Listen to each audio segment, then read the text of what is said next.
Bismillahirrahmanirrahim. Assalamualaikum warahmatullahi wabarakatuh.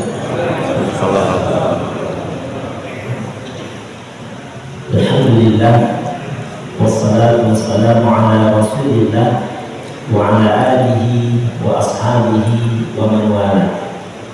Subhanaka la ilma lana illa ma 'allamtana innaka antal alimul hakim. Allahumma 'allimna ma yanfa'una wanfa'na bima 'allamtana wa zidna 'ilman nafi'an ya rabbal alamin. Rabbi shrah li sadri wa yassir li amri wahlul 'uqdatan min lisani yafqahu qawli. Alhamdulillah, hadirin dan hadirat, bapak-bapak, ibu-ibu, para jemaah Masjid Nurul Falah yang insyaallah dirahmati Allah Subhanahu wa taala. Kembali kita bersyukur pada Allah, pada pagi hari ini kita bisa berjumpa kembali, bertatap muka kembali setelah hampir 2 bulan, hampir 2 bulan kita libur karena bulan Ramadan dan Idul Fitri. Maka mudah-mudahan pertemuan kita ini pertemuan yang diridhai oleh Allah Subhanahu wa taala. Nah, karena ini pertemuan perdana setelah bulan Ramadan, maka saya ingin menyampaikan tahniah kepada Bapak Ibu sekalian. Taqabbalallahu minna wa minkum salihal a'mal wa kullu amin wa antum bi khair. Insyaallah kajian kita pada pagi hari ini yaitu 10 penyimpangan yang sering terjadi dalam pembagian harta warisan. Sebelum kita masuk ke tema, saya ingin menyampaikan terlebih dahulu urgensi atau manfaat kita belajar ilmu waris. Karena ilmu ini seperti ilmu yang dipinggirkan, ya. Ilmu ini seperti dianaktirikan, jarang dibahas. Ini Bapak di sekitar Citayam kan banyak pengajian di masjid-masjid. Coba Bapak cek masjid mana yang ada kajian ilmu waris. Ya, jangankan di Citayam yang sudah di luar DKI, di DKI saja kan di perkantoran itu banyak kajian. Ya, bahkan ada perkantoran itu Senin sampai Jumat kajian zuhur. Namun tidak ada satupun yang bahas mengenai ilmu waris. Ya, ilmu tafsir ada, sirah ada, hadis fikih ada, ilmu waris nggak ada. Ilmu waris loncat. Ya, ilmu ini ilmu yang sudah mulai langka. Maka dari itu, sebelum kita menyampaikan penyimpangan yang sering terjadi dalam pembagian harta warisan, ya, kita akan sampaikan terlebih dahulu apa manfaat dan urgensinya kita belajar ilmu waris. Ya, ada beberapa manfaat. Yang pertama, ilmu waris mendapatkan porsi yang luar biasa dalam Al-Quran. Ya, ilmu waris mendapatkan porsi yang luar biasa dalam Al-Quran. Ketika Allah Subhanahu wa ta'ala memerintahkan hambanya untuk menunaikan salat, Allah cukup berfirman, wa aqimus salah wa atuz zakah. Cukup sampai di situ perintahnya. Dirikanlah salat dan keluarkanlah zakat. Bagaimana tata cara salat itu tidak sebutkan dalam Al-Quran. Ya. Bagaimana tata cara mengeluarkan zakat, apa saja objek zakat, itu tidak dijelaskan dalam Al-Quran. Allah hanya memerintahkan wa aqimus shalah wa atuz zakah. Adapun penjelasannya nanti Nabi sebutkan di dalam hadisnya. Ya. Begitu juga hanya dengan kewajiban puasa. Allah cukup berfirman, ya ayyuhalladzina amanu kutiba alaikumusiyam kama kutiba alal ladzina min qablikum la'allakum tattaqun. Sebatas itu saja perintah dalam Al-Quran. Adapun syarat sah puasa, kemudian hal-hal yang batalkan puasa, itu tidak disebutkan secara terperinci dalam Al-Quran. Haji begitu juga. Namun hal ini berbeda ketika Allah berbicara mengenai hukum waris. Itu berbeda. Ketika Allah berbicara mengenai hukum waris di surah An-Nisa ayat 11, ayat 12, ayat 13 dan ayat 14, Allah menjelaskan sangat terperinci mulai dari siapa ahli warisnya, berapa bagiannya, kemudian bagaimana ganjaran atau pahala bagi orang yang menerapkan ilmu waris. Terakhir ayat ke-14, ancaman bagi orang yang tidak membagi harta warisan sesuai hukum waris. Jadi dalam hal warisan Allah menjelaskan panjang lebar dalam Al-Quran. Allah sendiri menjelaskan dalam Al-Quran, ya, surah An-Nisa ayat 11, 12, 13, 14. Nanti Bapak Ibu bisa buka. Di situ disebutkan oleh Allah siapa saja ahli waris dan berapa bagiannya. Sisanya baru disebutkan oleh Nabi SAW dalam hadisnya.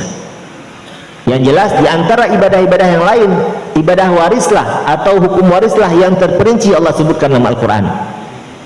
Jadi Allah menaruh perhatian besar pada ilmu waris, karena ini ilmu berkaitan dengan harta. Orang itu kalau sudah berkaitan dengan harta, itu hilang tahajudnya. Orang kalau sudah berkaitan dengan harta, hilang salat berjamaahnya. Nah, kalau berbicara dengan harta, ahli ibadah pun kalau sudah berurusan dengan muamalah, utang piutang, itu seperti orang umum, seperti orang biasa. Ini kalau berkaitan dengan harta, ya.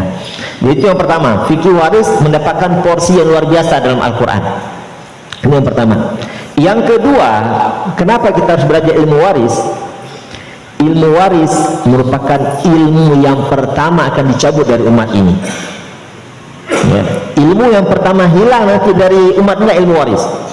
Dan hadis Nabi ini sudah terbukti, ya.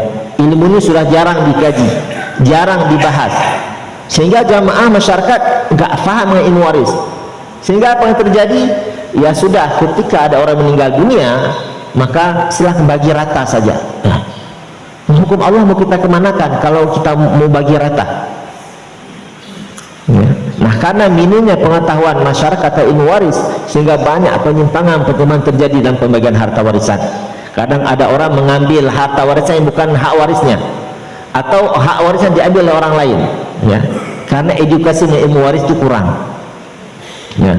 Dan hal ini sudah diwasiatkan oleh Nabi SAW kepada salah seorang sahabat yang bernama Abu Hurairah. Nabi berpesan kepada Abu Hurairah, "Ya Abu Hurairah, ta'allamul faraid wa 'allimuha."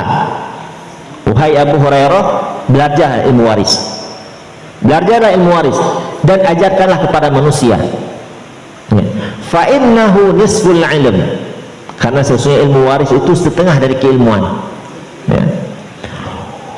Wa huwa yunsa, kata Nabi. Dan ini ilmu yang terlupakan. Ya. Ini sudah disampaikan oleh Nabi. Ini ilmu yang terlupakan, yang dikesampingkan, yang dipinggirkan. Wa huwa awwal syai'in yunza'u min ummati. Dan ilmu waris inilah ilmu yang pertama diangkat oleh Allah dari umatku, ya. Ilmu yang pertama diangkat dari umatku, ya. Kemudian yang ketiga, kenapa kita harus belajar ilmu waris? Ilmu waris semakin hari semakin langka, ya.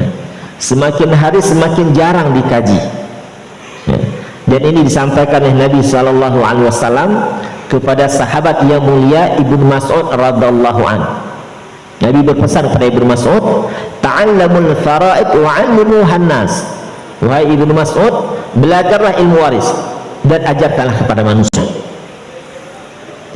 Fa inni mar'ud maqbur, kata Nabi, saya ini manusia biasa, satu saat nanti akan meninggal dunia. Ini pesan Nabi kepada Ibnu Mas'ud. Wal ilmu yanqus, dan keilmuan itu makin hari makin berkurang, ya, makin hari makin berkurang, ya. Wa tadhharul fitan, dan akan banyak terjadi fitnah-fitnah. Nah, kemudian Nabi menyebutkan hatta yakhtalifa ithnani fil fariḍah la yajidani ahada yafsilu bainahuma. Saking langkanya ilmu waris, sampai-sampai di suatu kampung, satu desa, satu daerah terjadi perselisihan antara dua orang anak dalam pembagian harta warisan, ya. Nabi mengatakan la yajidani ahadan yafsilu bainahuma, tidak ada satupun orang yang bisa menyelesaikan masalah tersebut. Ini sudah diwanti-wanti oleh Nabi SAW. Akan datang suatu masa nanti ada seseorang berselisih dalam hal warisan, tidak ada yang bisa menyelesaikannya. saking langkanya ilmu waris.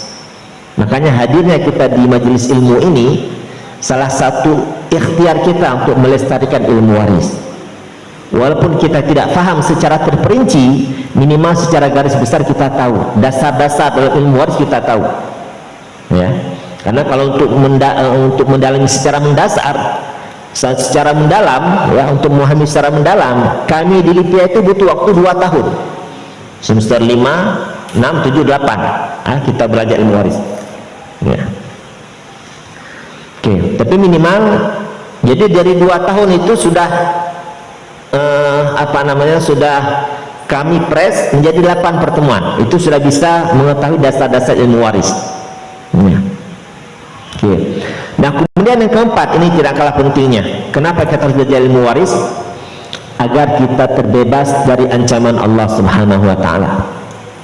Ya, agar kita terbebas dari ancaman Allah Subhanahu wa taala.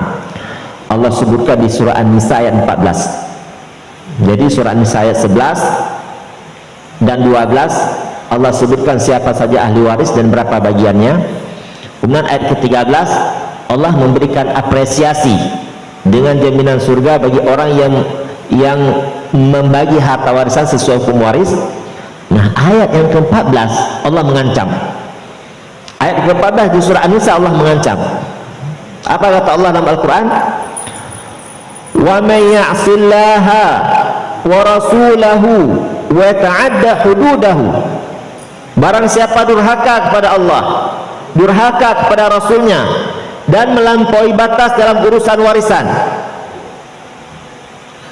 Karena ayat 11, 12 dan 13 Allah bicara mengenai hukum waris, maka ancaman yang ke-14 itu untuk yang di atasnya ya, tidak menerapkan, tidak membagi harta warisan sesuai aturan waris. Apa ancamannya? 3 ancaman dalam 1 ayat. Berarti ini serius, enggak main-main. 3 ancaman dalam 1 ayat. Yang pertama kata Allah, yudkhilhu naron, Allah akan masukkan orang tersebut dalam neraka. Sudah cukup sampai di sini? Ternyata tidak. Khalidan fiha, kekal di dalamnya.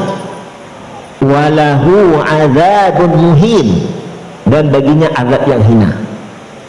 Bayangkan 3 ancaman dalam 1 ayat. Biasanya 1 ayat 1 ancaman. Ini Allah sekaligus bagi orang yang tidak membagi harta warisan sesuai ketentuan waris, maka 3 ancaman dalam 1 ayat. Masukkan ke neraka, kekal di dalamnya, kemudian walahu azabun muhin.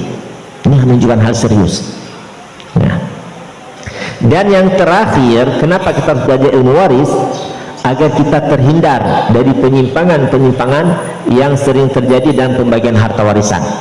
Kalau kita tahu ilmunya, kita tahu yang mana aja penyimpangan ilmu waris, maka kita bisa menghindari diri untuk tidak terjerumus dalam penyimpangan tersebut. Inilah yang dikatakan oleh sahabat yang mulia Hudzaifah ibn Yaman ya, Hudzaifah ibn Yaman, pemegang kunci rahasia Nabi sallallahu alaihi wasallam. Jadi Hudzaifah ibn Yaman ini, Nabi menyampaikan kepada beliau daftar orang-orang munafik dari kalangan sahabat, orang-orang di sekitar Nabi. Siapa aja orang munafik itu datanya diberikan kepada Hudzaifah ibn Yaman. Makanya beliau digelar dengan pemegang kunci rahasia Nabi sallallahu alaihi wasallam.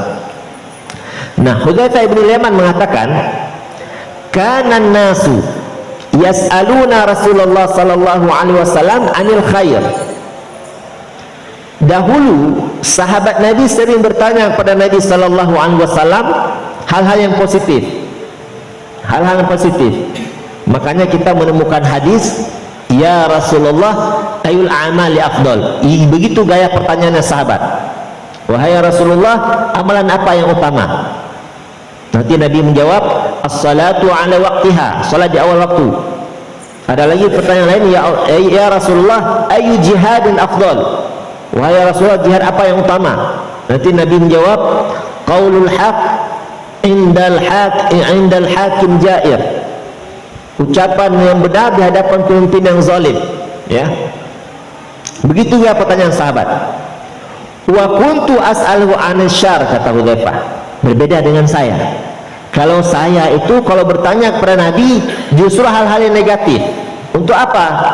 Makhafatan ayudrikani, saya khawatir terjerumus dalam keburukan tersebut. Nah, kalau saya tahu ini yang buruk, ini yang baik, maka saya tidak akan terjerumus dalam keburukan tersebut. Maka dari itu penting kita mengetahui apa saja penyimpangan-penyimpangan yang sering terjadi dalam pembagian harta warisan. Ini sudah kami kumpulkan ada sekitar 10 penyimpangan, dan 10 penyimpangan ini tidak akan kita temukan di kitab-kitab faraid, enggak. Ini hasil konsultasi kami dengan para jemaah, atau ada jemaah yang datang kami, kemudian ketika mereka konsultasi, oh ternyata salah selama ini dalam pembagian harta warisan, maka kami tulislah ini bagian dari penyimpangan.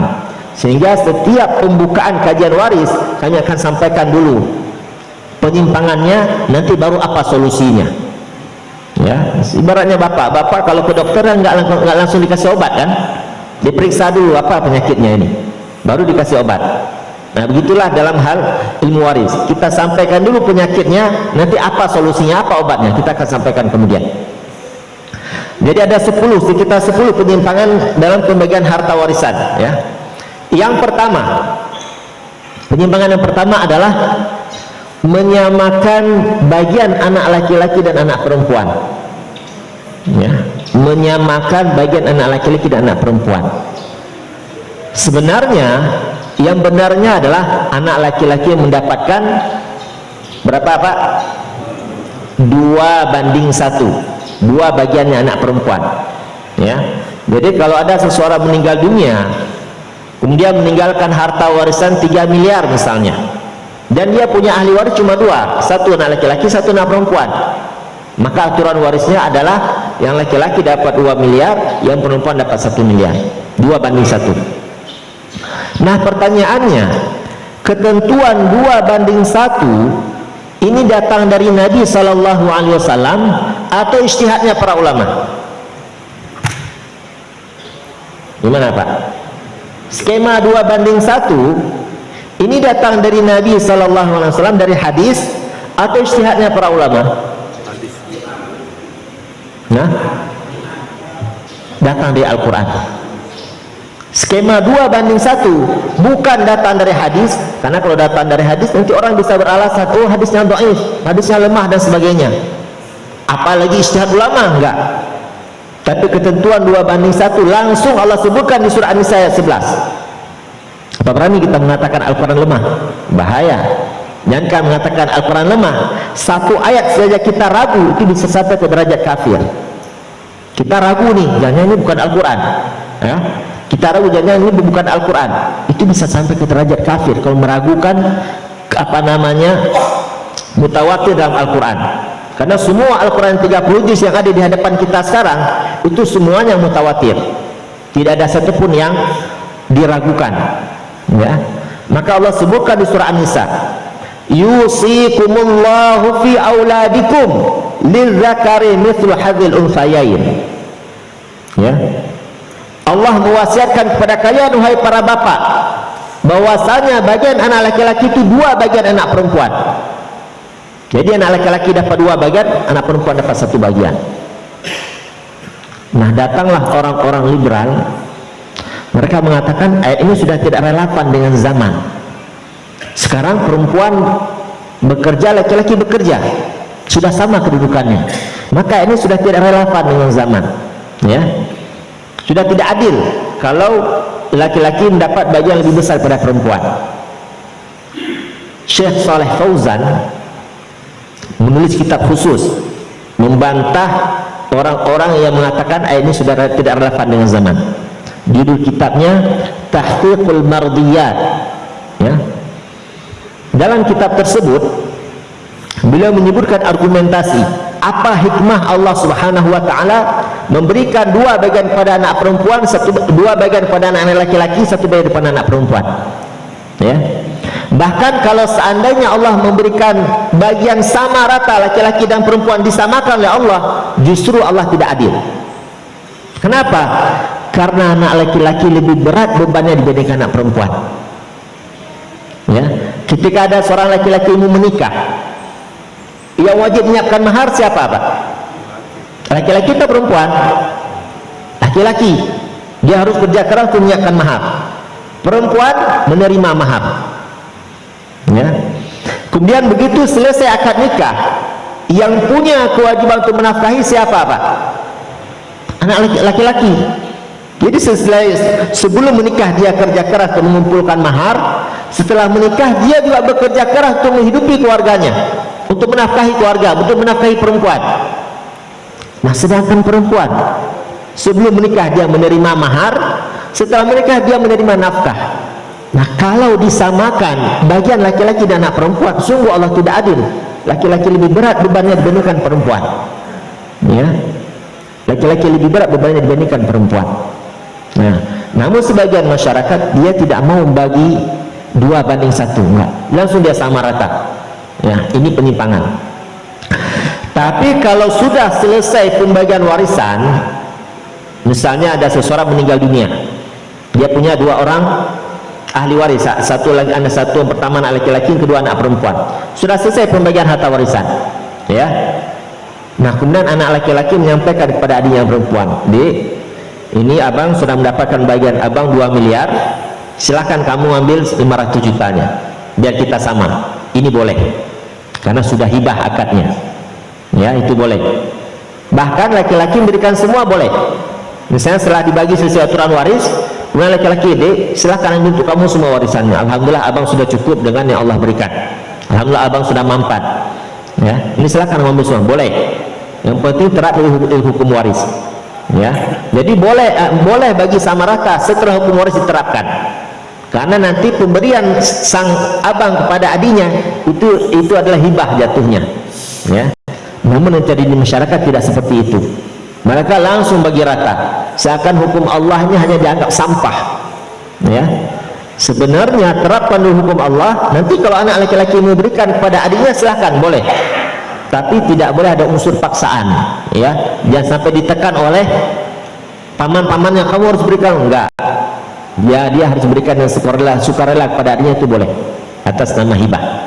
Nah, ini penyimpangan yang pertama, membagi harta warisan, menyamakan bagian anak laki-laki dan anak perempuan. Ini yang pertama. Dan penyimpangan yang kedua, membagi harta warisan ketika masih hidup.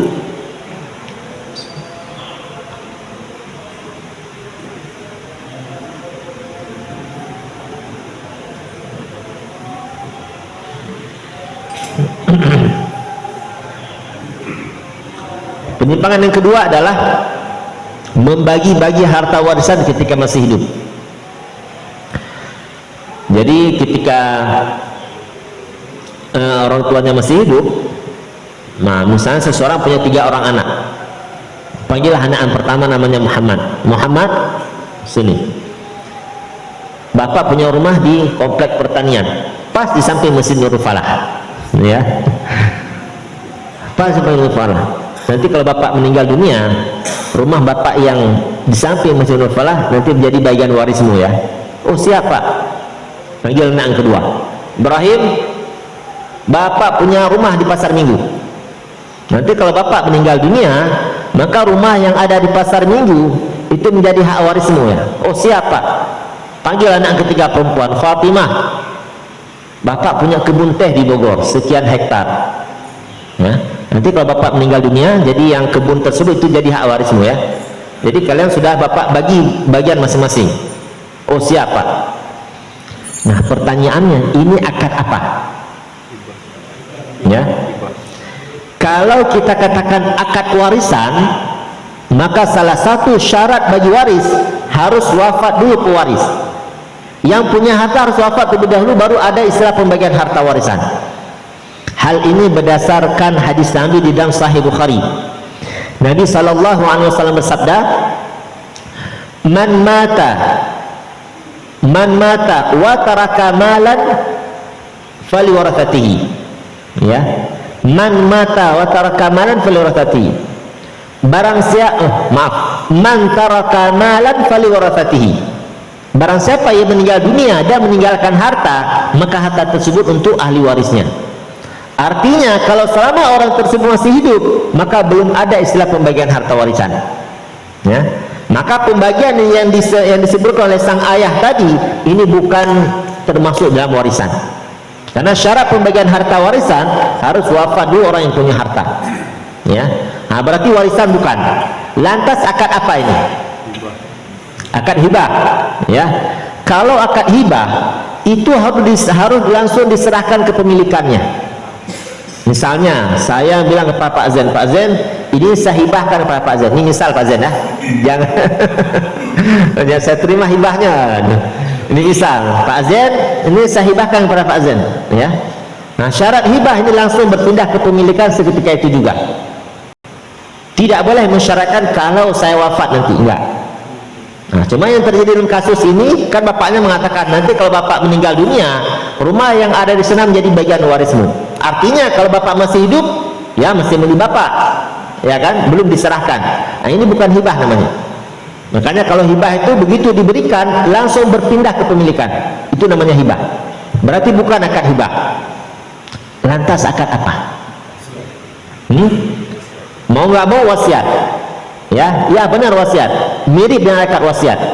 Karena wasiat itu kan disampaikan ketika almarhum masih hidup, kemudian diserahkan ketika wafat. Itu namanya wasiat. Benar wasiat. Akan tetapi ahli waris tidak boleh mendapatkan harta dari jalur wasiat. Orang yang sudah masuk dalam daftar ahli waris itu nggak boleh mendapatkan harta di jalur wasiat. Ya. Pak Ustaz, di surat Al-Baqarah, di surat Al-Baqarah ayat 180 itu menyebutkan ahli waris seseorang boleh berwasiat pada ahli waris. Ya, ayat itu sudah mansuh hukumnya.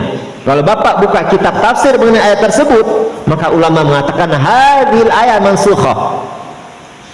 Ayat kebolehan memberikan warisan, memberikan wasiat kepada ahli waris, ya. Ayat kebolehan memberikan wasiat kepada ahli waris itu sudah mansuh, hukumnya sudah dihapus dengan turunnya ayat waris. Ya, dengan turunnya ayat waris, maka hukum memberikan wasiat kepada ahli waris itu sudah terhapus. Nanti kita ada materi mengenai sejarah perkembangan ilmu waris di masa jahiliyah, awal datang Islam, kemudian yang ketiga, fase ketiga ketika Islam sempurna, itu berbeda. Ya. Nah, awal-awal datang Islam itu masih diperbolehkan. Seseorang mewasiatkan ke harta kepada ahli waris itu masih diperbolehkan berdasarkan surah Al-Baqarah 180. Namun setelah turun ayat waris itu sudah nggak diperbolehkan lagi, ya. Dan hal itu dipertegas oleh Nabi Sallallahu Alaihi Wasallam dalam hadis riwayat Imam Abu Dawud. Nabi bersabda, Innallaha a'ta kulli dzi haqqin haqqahu fala wasiyata lil waris. Allah telah memberikan setiap ahli waris bagiannya masing-masing. Fala wasiyata lil waris. Maka ahli waris tidak boleh mendapatkan harta dari jalur wasiat. Jadi orang yang sudah masuk daftar ahli waris itu sudah tidak boleh mendapatkan harta dari jalur wasiat. Ya. Nah, maka akad ini akad apa? Enggak jelas. Warisan bukan, hibah juga bukan, wasiat juga bukan. Lantas akad apa? Enggak jelas. Makanya ini namanya penyimpangan. Ya. Kalau mau memberikan hibah berarti langsung pindah ke pemilikannya, langsung ganti nama, boleh. Kalau wasiat, ahli waris tidak boleh mendapatkan harta di jalur wasiat. Ya. Jadi nggak jelas akadnya apa. Penyimpangan yang kedua, membagi-bagi harta warisan ketika masih hidup. Nah, penyimpangan yang ketiga, ini kita syuruk sampai jam berapa, Pak? 5.52. Ini kita sepakati sampai jam berapa dulu? Karena kalau berbicara waris biasanya banyak pertanyaan, nggak cukup dua biasanya. Biar kita persingkat materinya, nanti kita buka tanya jawab. Karena materi tidak mungkin habis dalam satu pertemuan, ya, ada 10 penyimpangan soalnya. Sampai jam berapa? Sampai jam berapa kira-kira? Gimana Pak Zain, Pak Ketua? Ini kalau Pak Ketua putuskan sampai jam sekian, itu biar kita atur waktunya. Kan ada acara lagi di sini kita, ada makan-makan dapat tadi, apa namanya musafahah, ya. Sampai jam berapa Pak Ketua?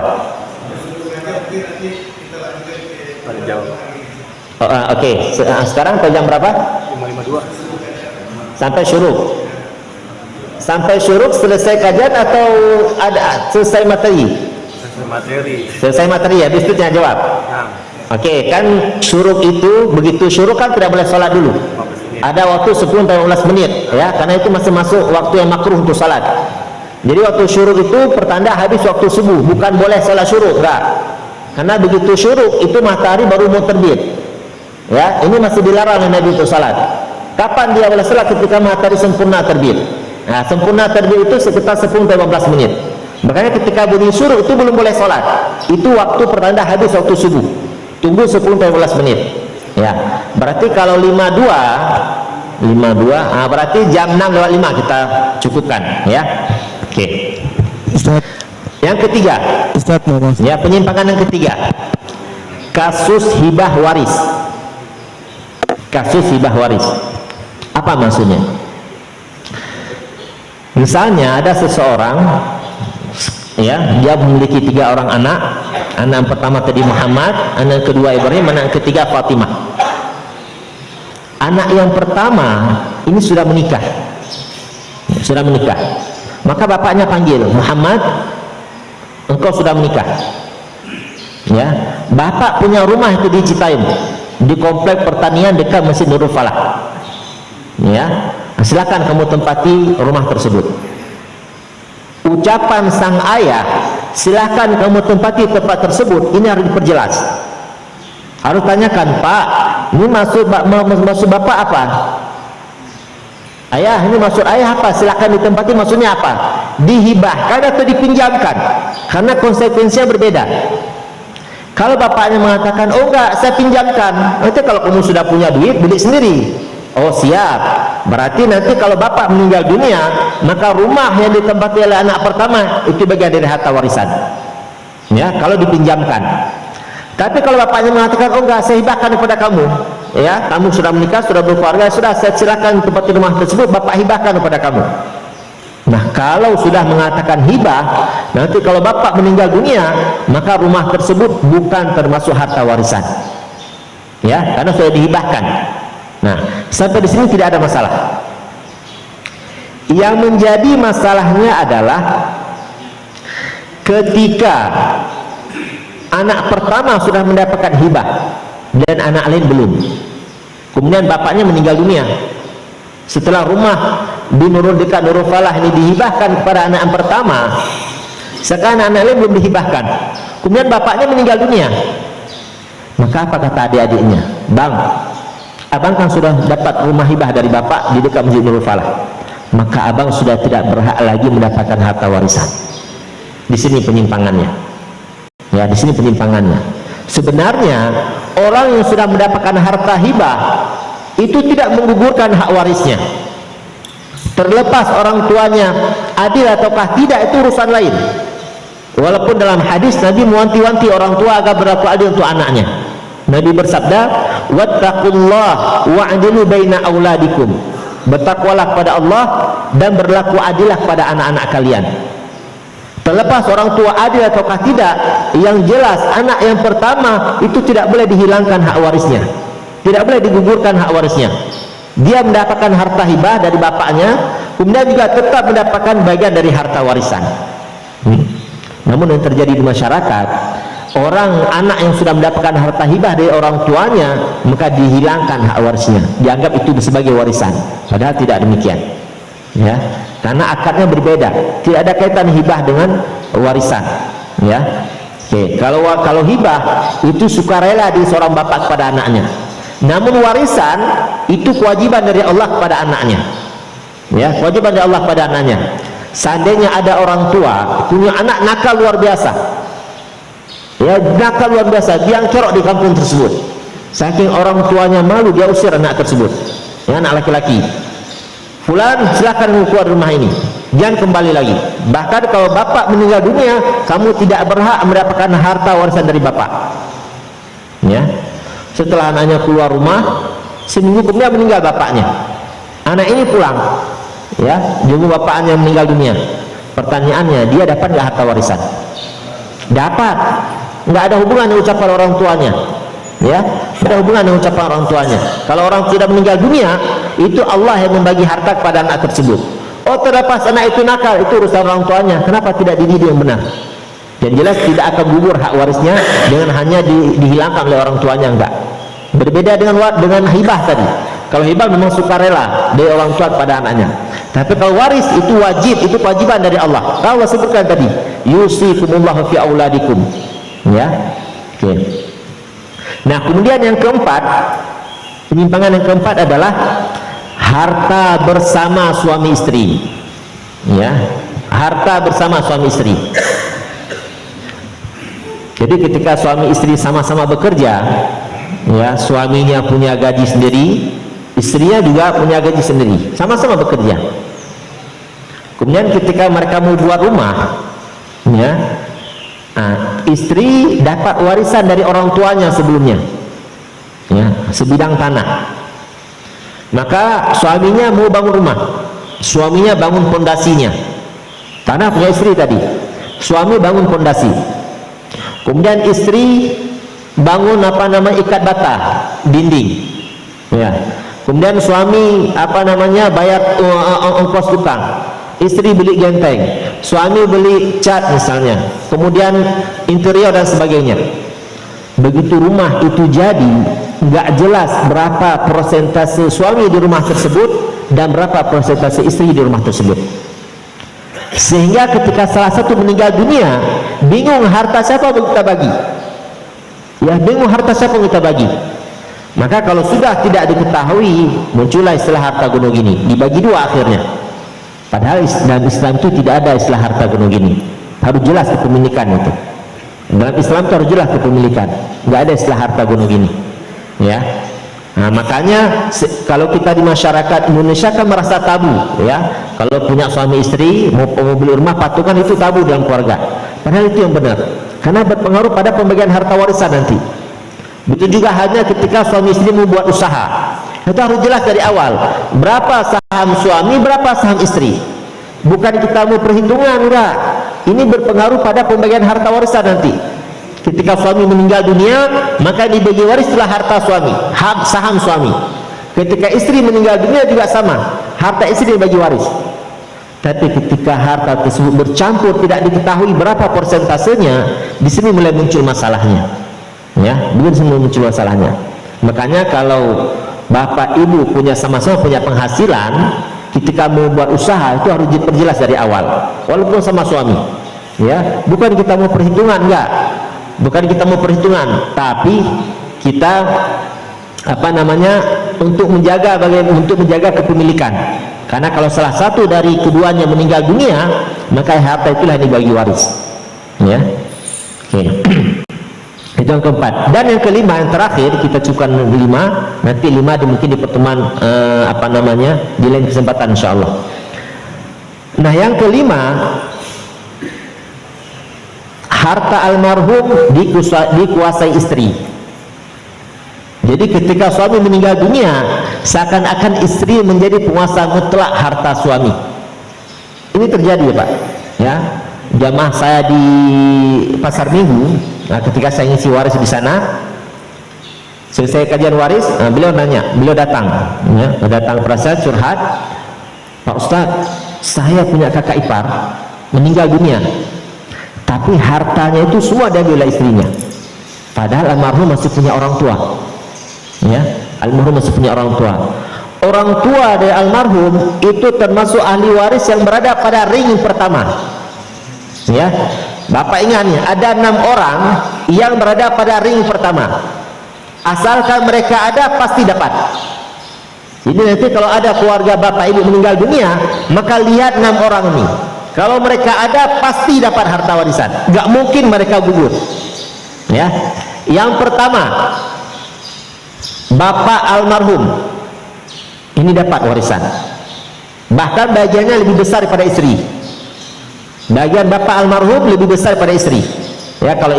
Kalau almarhum punya anak, istri kan 1/8, bapak dapat 1/6, ya. Bapak almarhum ini ahli waris yang berada pada ring pertama. Yang kedua, ibu almarhum dapat, ya. Yang ketiga, suami almarhumah, ya, suami almarhumah ini dapat. Yang keempat, istri almarhum. Yang kelima, anak laki-laki, dan yang keenam, anak perempuan. Inilah ahli waris yang berada pada ring pertama. Sedangkan saudara almarhum, kemudian paman almarhum, kemudian cucu almarhum, kalau ada anak laki-laki, itu berada pada ring-ring berikutnya. Tapi yang berada pada ring pertama yang pasti dapat 6 orang ini, ya. Bapak almarhum, Apalagi Pak? Bapak almarhum, terus ibu almarhum, suami almarhumah, istri almarhum, anak laki-laki, anak perempuan. Jadi kalau ada saudara atau keluarga dari bapak ibu yang meninggal dunia, maka lihat 6 orang ini. Kalau mereka ada pasti dapat. Nanti kalau bapaknya sudah meninggal dunia, maka kakeknya turun menduduki posisi bapaknya. Ya, tapi kalau bapaknya ada, maka kakek terhijab, kakek berada pada ring kedua dia. Ya, oke. Nah, namun yang terjadi di masyarakat, ketika sang suami meninggal dunia, apalagi kalau orang tua suami jauh di kampung, suaminya tinggal di Jakarta, ya, orang tuanya di Aceh misalnya, ya sudah, itu udah nggak diberikan hak warisnya. Padahal orang tua almarhum berhak mendapatkan harta warisan. Nah, tapi ketika almarhum meninggal dunia, maka istri menganggap istri sebagai sebagai penguasa mutlak harta suami. Ini keliru. Nah, ini penyimpangan. Ini bahaya. Bahkan orang yang curhat kepada saya yang di pasar minggu itu, ketika ibunya almarhum menyampaikan kepada menantunya istri almarhum itu mengenai bagaimana warisan sang anaknya ini, apa kata istrinya? Kalau ibu nanya mengenai warisan, kita putus saudara. Sampai ke derajat itu, luar biasa. Makanya ibunya mengalah, ya, ibunya mengalah. Maka sang istri ini dia telah mengambil hak orang lain. Itu tidak akan selesai di dunia, nanti akan dia selesaikan di akhirat. Ya, oke. Wallahu a'lam bishawab. Kita sudah sebutkan 5 penyimpangan yang terjadi di masyarakat. Kita ulang secara singkat. Yang pertama, sebenarnya ada 10 ya, cuma kita baru bahas sampai 5. Yang pertama, menyamakan bagian anak laki-laki dan anak perempuan. Yang kedua, membagi harta warisan ketika masih hidup. Yang ketiga, kasus hibah waris. Yang keempat, harta bersama suami istri. Dan yang terakhir adalah harta almarhum dikuasai sang istri. Wallahu a'lam bishawab. Jatuhkan sampai di sini. Kita punya waktu sekitar 15 menit ya, kita jawab. Yang ada pertanyaan silahkan Pak. Nah kan banyak sekali, nggak cukup buat. Nah Bapak ini silahkan Pak.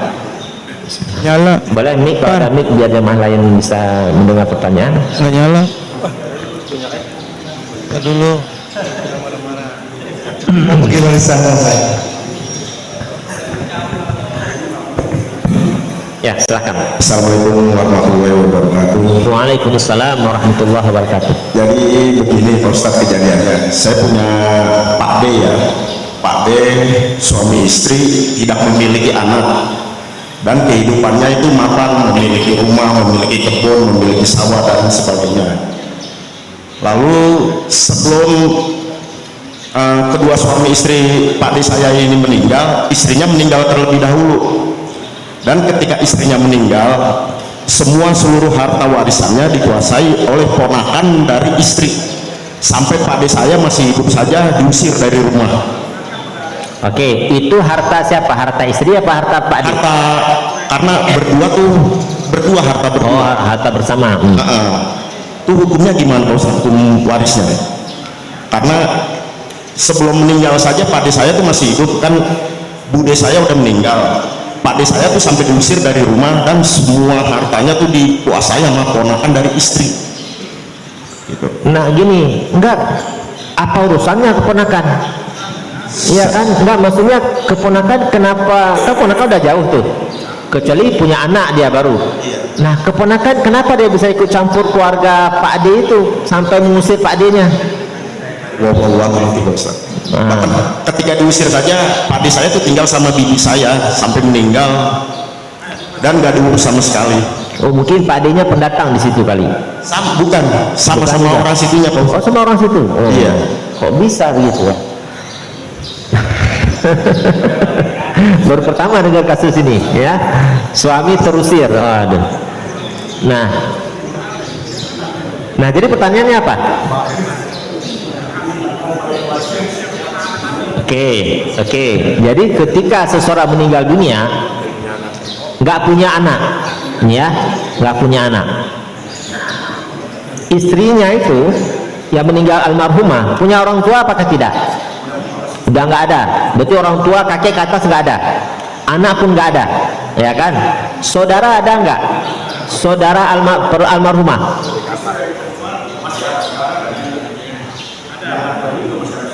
Ini saya kurang jelas gimana. Coba mic-nya tadi. Ya, coba sama mic-nya. Soalnya ini pertanyaan kasus ya, berarti harus diperjelas. Oke, Pak, istri meninggal dunia. Iya. Ya, perempuan meninggal dunia. Iya. Orang tua nggak ada, kakek juga nggak ada ke atas, anak pun nggak ada. Nggak ada. Ya kan? Kasus seperti ini dalam Al-Quran disebut dengan kalalah. Ya, dalam Al-Quran disebut namanya kalalah. Kalalah itu orang yang meninggal dunia tidak punya orang tua terus ke atas, tidak punya asal namanya, tidak punya orang tua, kakek nggak punya. Dan keturunan juga nggak ada, ini namanya kalalah. Nah, maka dalam kasus kalalah harta berpindah kepada saudaranya. Maka saudaranya berapa orang tadi almarhumah? Kalau dari perempuan juga banyak, dari suaminya juga banyak, cuman udah pada meninggal tinggal satu-satu. Kalau sudah meninggal nggak dihitung. Ya, jadi ketika dan yang dihitung saudaranya almarhumah nggak ada hubungan dengan saudara suami. Suami kan masih hidup. Nah kan, ini pertanyaannya saudara almarhumah berapa orang yang masih hidup pada saat itu? Satu laki atau perempuan? Satu perempuan kayaknya. Satu perempuan. Bisa perempuan, di suaminya juga masih satu perempuan yang masih hidup. Suami nggak masuk. Saudara suami nggak masuk. Oh, suami nggak masuk. Saudara perempuan masih ada satu yang masih hidup. Masih ada wanita. Berarti ahli warisnya suami sama saudaranya yang perempuan itu. Nah, sedangkan keponakan dari istri perempuan, dari istri saudara perempuan. Enggak, maksudnya tadi kan almarhumah punya saudara perempuan, anaknya itu yang menguasai harta. Ya, yang menguasai anaknya. Nah, ini almarhumah. Almarhumah kan punya saudara perempuan tadi. Iya. Yang dimaksud keponakan anak dari perempuan ini. Iya. Anak perempuan ini bukan ahli waris. Dia yang keponakan itu keponakan dari saudara laki-laki. Misalnya ini almarhumah, ada anak laki-laki, ya, maaf, almarhumah ada saudara laki-laki.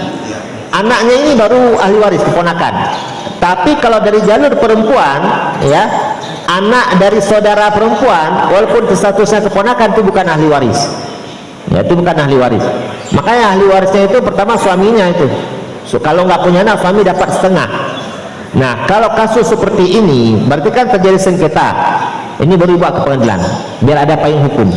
Itu pasti akan diputuskan suami dapat bagian. Udah dibawa ke pengadilan kampung, tetap kalah Ustaz, karena surat-suratnya udah dikuasain dan dibalik nama atas nama ponakannya. Oh, itu kenapa Bapak nggak bilang dari tadi? Kalau itu ya karena di pengadilan itu pasti dilihat surat-suratnya.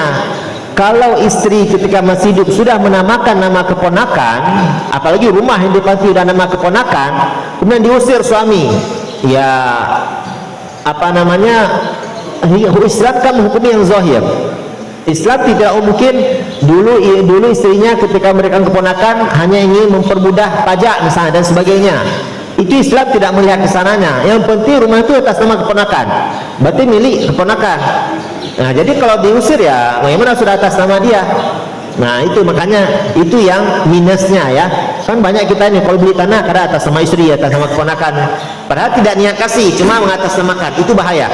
Kalau meninggal dunia itu nggak bisa termasuk bagian dari warisan. Ya, karena kalau dia menggugat pengadilan pasti menang ya menggugat. Ya, karena dia punya surat-surat. Nah, itu masalahnya di situ. Saya kira tadi masih atas nama istri, itu mudah digugat. Itu kalau sudah atas nama orang lain, nah berat. Karena dia bilang itu sudah dihibahkan kepada saya, ini suratnya. Udah langsung kalah telak suaminya. Tapi hukum syar'inya gimana Pak Ustaz? Hukum syar'inya? Kalau hukum syar'inya juga sama dengan pengadilan. Karena Islam hanya menghukumi yang zahir. Kalau di situ sudah atas nama anaknya, sudah atas nama keponakan, berarti dianggap sudah diberikan kepada keponakan. Ya. Nah, cuma harta kan bukan itu aja, bukan hanya rumah saja. Bisa jadi istri punya tabungan, tabungan itu yang digugat itu dapat suaminya. Ya, harta yang masih belum atas nama saudara, keponakan dan lain-lain itu masih bisa digugat. Begitu. Ya. Itu. Terima kasih Pak Ustaz. Ya, sama-sama. Assalamualaikum warahmatullahi wabarakatuh. Waalaikumsalam warahmatullahi wabarakatuh. Oke, silahkan yang lain.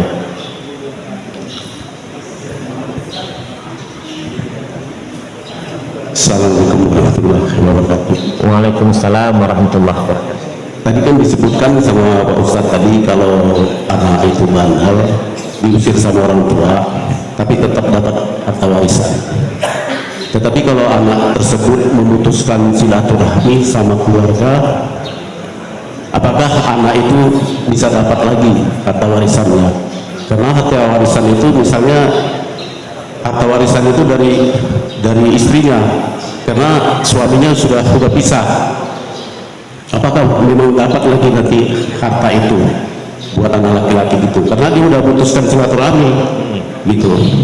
Terus yang kedua, harta warisan itu harta istri suami istri. Tapi istri pertama ini anaknya perempuan semua. Gini, kita jawab yang pertama dulu, nanti baru yang kedua. Nah, ya. Soalnya yang kedua tadi sudah kasus ya, kasus harus agak teliti. Si bapak ini tadi, kalau nggak beliau bilang surat atas nama anak keponakan, udah saya berikan solusi ke pengadilan agama. Ternyata sudah atas nama anak, ada percuma pengadilan agama, tetap kalah suami, ya, karena sudah atas nama dia. Nah, anak memutuskan silaturahmi kepada orang tuanya.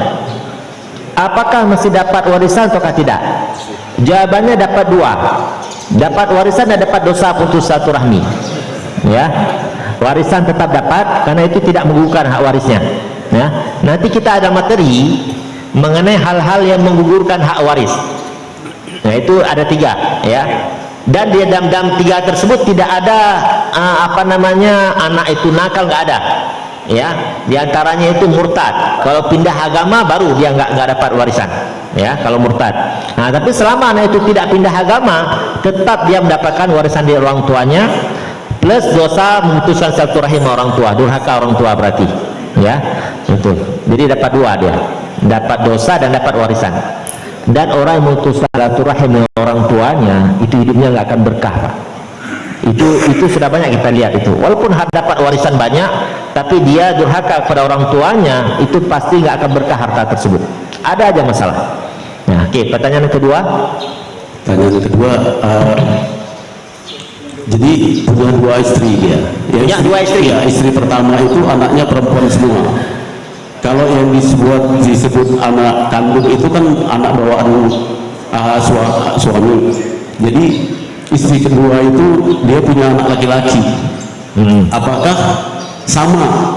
Karena yang punya harta ini dari istri pertama, bawaan istri pertama, tapi sama-sama harta ini sama harta suami istri. Begini, tadi kan suami istri punya anak kandung berapa orang? 3 orang. 3 orang anak kandung. Nah, ya. Istrinya ini sudah menikah sebelumnya? Belum. Jadi suaminya yang menikah. Oke. Bawa anak. Berarti laki-laki. dari anak. Oke, dari anak yang pertama istrinya 3. Dari anak yang kedua, dari istri yang kedua? Sambung. Laki-laki anaknya. Anak laki-laki juga. Berarti semua anak suami. Jadi anak istri pertama itu perempuan 3. Oke, begini. Anak istri yang kedua itu laki-laki. Apakah? Oke, bentar. Ini seorang suami punya 2 orang istri, ya kan? Dengan istri pertama berapa anaknya? Perempuan semua. Oke. Dengan istri yang kedua laki-laki, ya. Nah, berarti ini kan ada berapa orang laki-laki? 1. Berarti anak dari suami ini 3 perempuan 1 laki, ya kan? Nah, pertanyaannya apakah dibedakan atau tidak? Kan sama-sama anak suami, cuma beda pabrik aja kan? Nah, itu tidak dibedakan, tetap ya. Tapi hartanya harta dari istri pertama. Oh ya elah, harta dari istri sama nggak ada kaitannya dengan suami, ya. Berarti begini. Tapi sama-sama harta itu sama-sama punya suami sama istri, gitu. Enggak. Jadi gini, dalam pembagian harta warisan, ya, dalam pembagian harta warisan itu harus jelas, yang harta istri yang mana atau suami yang mana. Ketika tidak jelas, baru dibagi 2 nanti, itu dari istilahnya harta genogini. Berarti istri kan sudah punya bagiannya, istri yang pertama, ya kan, yang meninggal. Nah, ketika dia meninggal dunia, anak yang berhak mendapatkan warisan hanya anaknya dia, nggak ada urusan dengan anak dari istri yang kedua, karena nggak ada hubungan darah kan dengan dia, kecuali kalau yang wafat suaminya. Kalau suami yang wafat, baru semua anaknya mendapatkan warisan karena anaknya dia. Tapi kalau hanya istri yang pertama wafat, maka anak dari istri yang kedua itu tidak mendapatkan bagian warisan. Tidak ada hubungan, ya, tidak ada hubungan.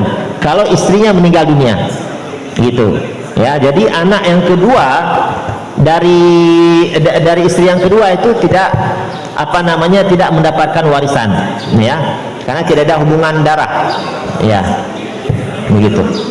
Ya, ini ada satu kasus terkait kebanyakan sih orang ketika suami itu meninggal, akhirnya warisan rumah itu nggak dijual. Ya, dengan alasan ketika suami meninggal, rumah dijual. Tidak dijual dengan alasan ibu masih ada. Dengan berjalan waktu, ibunya kebetulan panjang umurnya dan anaknya ini pendek umurnya. Jadi sebelum ibunya meninggal, anaknya pun udah meninggal duluan, dan anak laki-laki punya anak lagi banyak. Nah, yang saya mau tanyakan adalah hukum harta waris yang didapatkan anak yang meninggal, apakah masih berlaku dengan akhirnya lari ke anaknya, istilah ke cucu jatuhnya, dengan angka yang telah ditetapkan syariat. Itu ya, Ustaz. Oke. Ya. Nah, jadi itu sebenarnya ada yang poin berikutnya, ada di poin berikutnya, di penyimpangan berikutnya, yaitu membagi harta warisan ketika semua pasangan meninggal dunia. Ini bagian dari penyimpangan, ya. Kemudian dalam pembagian harta warisan itu tidak harus dijual rumahnya, ya. Misalnya bapak meninggal dunia, itu tidak harus rumah dijual, ibu ditinggalkan di kontrakan kecil, enggak. Yang dibagi dan pembagian harta warisan adalah kepemilikan. Ya, berarti di rumah yang ditempati sekarang itu bukan lagi milik bapak, tapi sudah ada sebagian milik ibu, ada sebagian milik anak laki-laki, ada sebagian milik anak perempuan. Nanti kalau dari mereka punya duit, ya, punya finansial bagus, dia bisa beli rumah tersebut. Uang itu baru dibagikan kepada ahli waris yang lain. Itu boleh kalau mau rumah itu biar tetap utuh. Nah, sekarang yang menjadi beratnya adalah rumah itu tidak mau dijual dengan alasan menjadi tempat singgah nanti untuk generasi berikutnya. Ini bermasalah nanti, Pak. Mungkin generasi awal nggak masalah, generasi kedua nggak masalah, tapi generasi ketiga, cucunya ini baru mengklaim itu punya bapak saya atau apa, sehingga timbul, maka akan menjadi bom waktu di keluarga tersebut, ya, itu. Nah, mengenai tadi warisan, ketika seseorang meninggal dunia, kemudian haknya belum diberikan, itu turun ke keturunannya nanti dengan angka yang sama, ya, turun ke keturunannya. Makanya termasuk penyimpangan, ya, menunda-nunda membagi harta warisan, ya, itu harus segera dibagi, ya, kecuali kalau memang rumah lagi dijual, misalnya tunggu pembeli sampai sekian tahun, itu masih ada uzur, masih diterima. Tapi harta yang lain itu harus segera dibagi, ya, itu karena itu bukan lagi milik almarhum, sudah menjadi milik ahli waris. Oke, wallahu a'lam bishawab. Dah, oh satu lagi, boleh. Ini sebenarnya udah habis, tapi bapak nggak apa-apa lah, dari tadi nyimak dan serius, boleh lah. Ini biasanya orang yang banyak pertanyaan yang banyak warisannya nih. Satu aja, Pak Ustaz. Ya, silakan. Bagaimana hukumnya antara kebiasaan adat dengan hukum Al-Quran, kelaziman di masyarakat? Karena ada di satu daerah tabu hukumnya di dalam adat untuk seorang anak laki-laki itu menerima warisan. Oke. Pertanyaan Bapak itu ada di poin berikutnya. Ya, ini belum selesai kita nih, ya. Tapi saya jawab sekilas lah, takutnya pertemuan berikutnya Bapak nggak hadir. Nah, hukum adat, ya, hukum adat itu tidak boleh diterapkan kalau bertentangan dengan syariat. Ya, hukum adat tidak boleh dijalankan kalau bertentangan dengan syariat. Itu prinsip dasar itu. Nah, kalau di zaman, kalau Bapak tadi menyebutkan ada sebagian daerah di anak laki-laki dihilangkan hak warisnya, begitulah bahasanya, ya.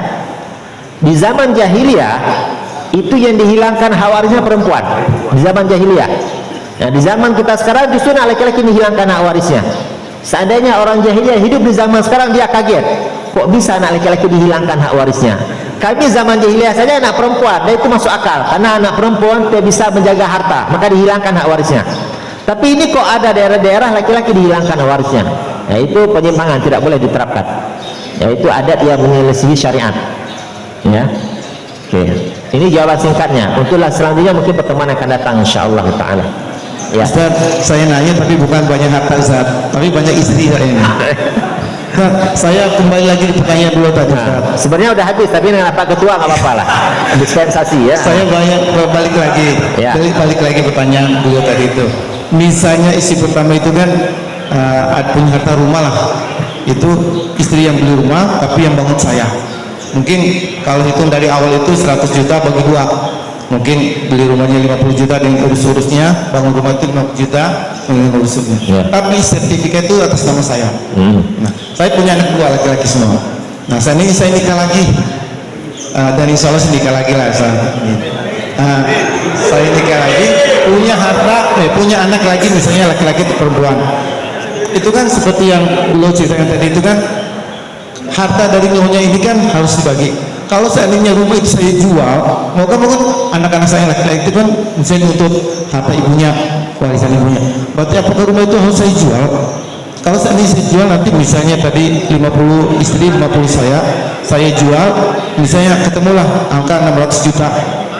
300 juta buat anak-anak saya itu, 300 juta buat saya. Saya bangun rumah aja 300 juta itu nggak cukup lagi, Ustaz. Maksudnya nggak kecil lagi. Sementara mereka yang udah kebagian warisan itu mau nempatin ke rumah saya juga. Sementara istri yang baru lagi ini saya nempatin ini juga. Nah, itu hukumnya gimana? Apakah memang harus jual rumah? Apakah memang harus saya tinggal dulu untuk membagi warisan dari rumah yang ada tadi? Oke. Itu harus serahkan warisnya. Waris yang penting terlebih dahulu. Jadi di rumah tersebut kan ada 50% bagian istri, ya kan? Berarti kalau rumahnya laku 600 juta misalnya, berarti yang 100 juta itu kan harta warisan. Ya, yang 300 juta harta warisan. Pak Azan termasuk yang mendapatkannya nanti. Ya, Pak Azan juga ada, karena suami kan dapat jatah istri sama anak-anaknya. Itu. Kemudian kalau istri masih punya orang tua istri juga dapat warisan tersebut. Ya, jadi bagi dua warisannya, baru nanti mikir bangun rumah. Ya, jangan sampai kita buat rumah itu kita bangun rumah kita jual, kita bangun rumah lagi sehingga di rumah tersebut ada hak orang lain lagi, ini bermasalah nanti. Ya. Jadi warisan itu dibagi dulu yang 300 juta tadi, kalau memang dari awal 50-50 bangun rumahnya. Nanti Pak Azan juga dapat dari 300 juta, anak-anaknya dapat, ya. Kalau orang tua almarhum masih ada, itu juga dapat. Kalau enggak, berarti ahli warisnya hanya suami dan anak-anaknya saja. Dibagi ini dalam kondisi dijual apa dicatat dulu, Ustaz? Rumahnya? Iya, rumah ini apa harus dijual dulu? Apa cuma sekedar catatan dulu? Nih 300 juta, nanti kalau jual rumah harta warisan ibu 300 juta nih kita buat catatan. Apakah memang harus dijual dulu kenyataannya? Ya, sebenarnya harus dijual dulu. Harus kan almarhum sudah nggak ada nih. Ya, almarhum sudah nggak ada. Apalagi Pak Z mungkin akan menikah lagi. Maksudnya rumah itu sudah tidak ada kebutuhan untuk ditahan. Ya, berbeda kalau kita meninggal bapak, ibu masih ada, itu lain ceritanya, itu tidak masalah untuk ditunda. Nah, kalau ini ya Pak Azan juga saudaranya ingin beli rumah tempat lain, ya sudah jual aja rumah tersebut, nanti harta warisan yang 50% itu yang 300 juta tadi baru dibagi waris. Ya, itu solusinya. Kalau seandainya jual rumah, Ustaz, seandainya kita dapat lagi rumah yang kecil, sementara uang yang 300 juta ini kita bagikan ke mereka, ya. Sementara mereka itu dalam penggunaannya itu tidak jelas juga. Nah, itu kan harus dibagikan, harus dikasih kan, Ustaz? Iya. Tidak boleh kita tahan juga kan? Nah, kalau seandainya kita kasih sementara mereka ini tidak bisa memanage uang itu, aja hilang sendirinya. Sementara saya beli rumah pun dengan 300 juta itu rumah yang super sederhana. Mereka pun juga dapat rumah saya juga lagi nih. Nah, itu kan anak saya. Gini, kalau kita melihat anak ini belum bisa mengelola keuangan, maka dipegang oleh walinya, nanti dipegang oleh bapaknya. Tapi itu tetap milik mereka. Oh, mereka butuh butuh untuk pendidikan misalnya, ambil dari uang tersebut. Ya, ambil dari uang tersebut. Kemudian butuh untuk apa? Nafkah, ambil dari uang tersebut. Karena seorang bapak hanya wajib menafkahi anaknya dalam Islam, ya, hanya sampai balik, anak laki-laki. Orang tua wajib menafkahi anaknya hanya sampai balik kalau anak laki-laki. Tapi kalau anak perempuan sampai dia menikah. Kalau anak perempuan 40 tahun enggak menikah, itu tetap orang tuanya menafkahi. Ya, tapi kalau anak laki-laki enggak, sampai balik dia. Udah balik, orang tua sudah tidak wajib menafkahi. Ya, cuma kita tradisi kita Indonesia enggak mungkin ya. Kalau orang tua mampu pasti bayi sampai kuliah. Tapi hukum dalam Islam, anak wajib dinafkahi anak laki-laki hanya sampai balik. Ya, kalau ada orang tua tidak mau menafkahi anaknya sudah balik, itu dia tidak dosa. Ya, itu kewajiban anak sampai balik. Wallahu a'lam bishawab. Ya. Oke, cukup ya. Alhamdulillah hadirin para jemaah yang dirahmati Allah Subhanahu wa taala. Ini kita coba sampai di sini kajiannya. Insyaallah kita lanjutkan di lain kesempatan. Ya, kita tutup dengan doa penutup majelis. Subhanakallahumma bihamdika asyhadu an la ilaha illa anta astaghfiruka wa atubu ilaik. Wassalamualaikum warahmatullahi wabarakatuh. Sebelum sholat kita salam dulu karena ini Syawal, kita salam dulu.